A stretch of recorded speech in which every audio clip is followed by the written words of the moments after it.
Authorities in Aldaya in Spain's Valencia region say rescue and search operations are continuing on Monday following the aftermath of last week's catastrophic flood. Emergency services say they searched the Bonaire shopping center and pumped water out of its underground car park. According to firefighters, the car park had been filled with 260,000 cubic meters of water from the flooding. Early on Sunday, military personnel joined residents to clear some streets of mud and wreckage amidst the response. Meanwhile, emergency services in the Spanish capital, Madrid, ramped up efforts over the weekend to help residents affected by the deadly flash flood in Valencia.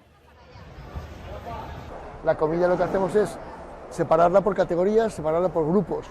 En un lado colgamos la pasta, en otro el arroz, latas, comida de bebé, para que cuando llegue a destino no tengan que empezar a buscar, sino que tengan muy claro lo que va en cada caja para hacer un reparto mucho más eficaz.